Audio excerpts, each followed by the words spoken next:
here in Denmark, Copenhagen. Big pose for today is called headstand, and headstand we call that in Sanskrit. We have Sirsasana I.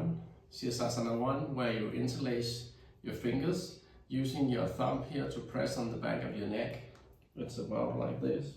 Your forearm is in, down in the floor, and your head in. Of course, I will show you that later on. And version 2 is here that you actually make a tripod. You have your hands down here at the back and your head forward. So you're making a triangle here. And when you come up, you can just take one knee on your tricep and on the other maybe just take one at a time. Try to find stability here. And then if you dare, take both knees up to tricep and then straighten all the way up. And of course, the challenge here is balance, and also that you use your head, and of course you align your whole body up in the air. But what is then happening in this pose? Yes, you have your triceps active and your elbows are bent like this, here or here in the floor. And then you use also your biceps. They are counteracting with the triceps here at the back. And then your anterior deltoids are helping to draw the shoulders over the head. So like this, drawing it up. And then you have your interspinatus and your teres minor. That's here, your rotator cuffs muscles here on the back. It's a little difficult to find it, but it's up here. That joining the shoulder blades to the upper arm bone, the humerus. And it turns its head into the socket and stabilizing it. And when you go to the trunk, you have your back muscles, your erector spine, lifting the back into the pose and remains active to stabilize it. And then the rectus abdominis activates to prevent the ribcage from bulging over, but also it works in the opposite direction than your back muscles here. And then you have your crottus lumborum at the back, lower back muscles, acts in concert with psoas to support the lower back. And when we go all the way down to the gluteus here, it's extending the hip, it's opposing this at the front, so the psoas balances the pelvis, so that it tips neither forward nor backward. And then you have your adductors here, actually drawing the thighs in together, so like this, in, and then you have your quadriceps, which just straighten the knees here, so they're straight your legs. And you can either choose to point your toes up, or you can flex.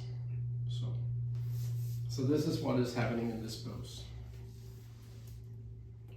And then you can, of course, use some asanas. And the asanas here is Ardha Mukha Svanasana. I will just mention them. And you use your Uttanasana, you're standing forward fold. And you have Sirsasana, also called dolphin pose.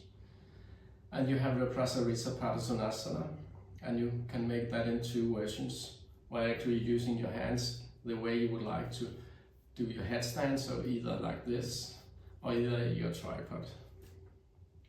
And I will just show you them, and we can tell a little about these poses. Your Ardha Mukha Svanasana, you know that's down dog. So you come up here, and here you are, as you can see, I'm straightening my arms, trying to straighten my spine as well. You can here either bend your knees a bit to find that pose. Relax your neck. And then one pose which is very good is your Uttanasana. So just walk a little forward here and staying in this pose, Uttanasana. You can also look at the front. Actually, it's more or less for the abdominal core work here. So here.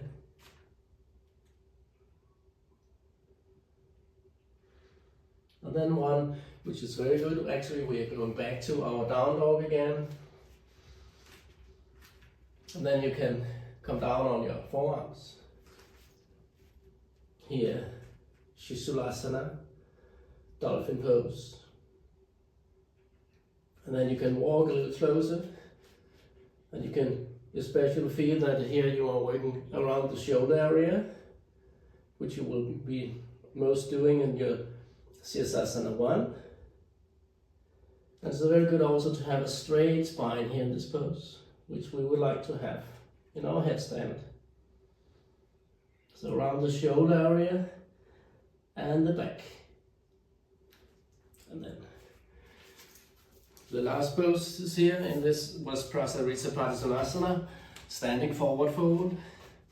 In two versions, you can do it in your Sirsasana, or not Sirsasana, your Sirsasana I, where actually you have your hands like this. Remember to have your little finger in here, and your head down. Take your thumbs here on your neck. And then stay for time.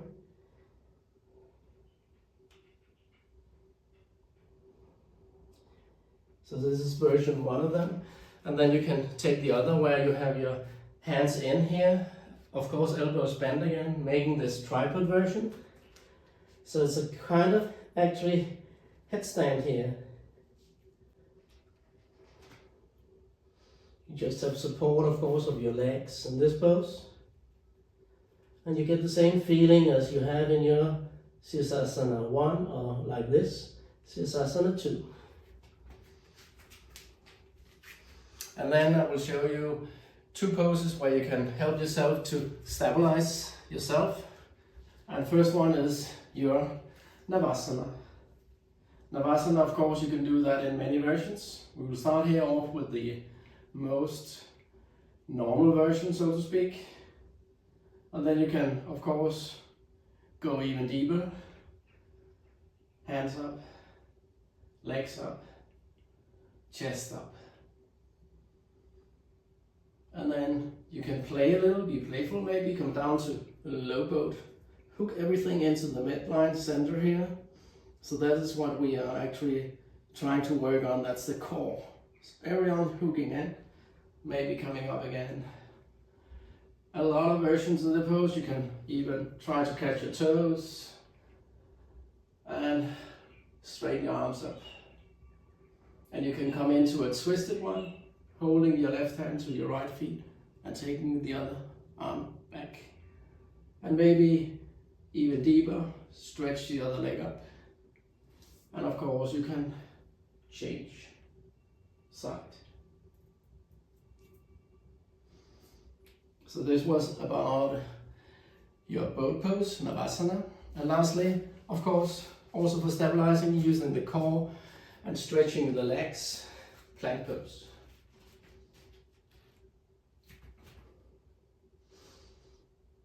And also for stabilizing, you can go between your plank and going back to your down dog, Ardha Mukha Svanasana. A couple of times, holding a little and go back again.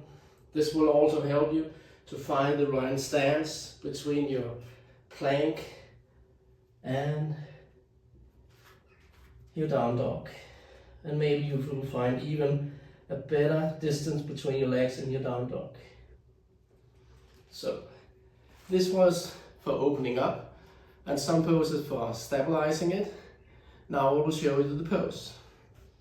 So the first version, Sirsasana I, here, interlacing your fingers and your little finger here, which is on the lowest, you take that inward and place your thumbs up, your head in.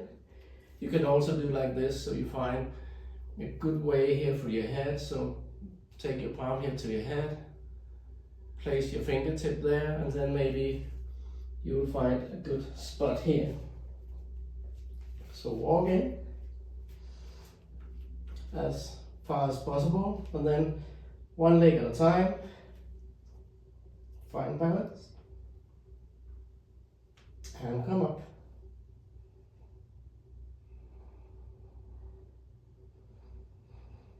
Find your breath.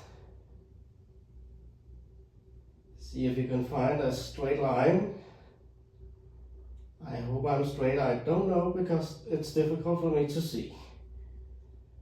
But that's also why it's a good way maybe to film yourself. You can learn from that. I learned too. Then slowly come down. Catch your breath. maybe child's pose.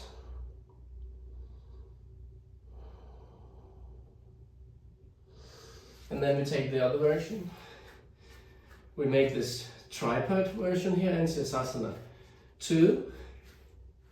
Head down, come up standing, walk closer, take one knee up on the triceps, and maybe, if you dare, take the other. Find your balance. You can stay here in this, or you can also, of course, take your legs up.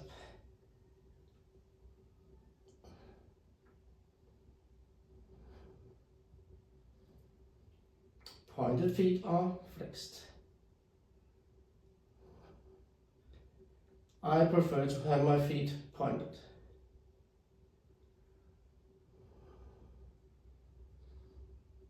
And then slowly coming down. Of course we can play here as well, if you like, but I'm not doing in this video here.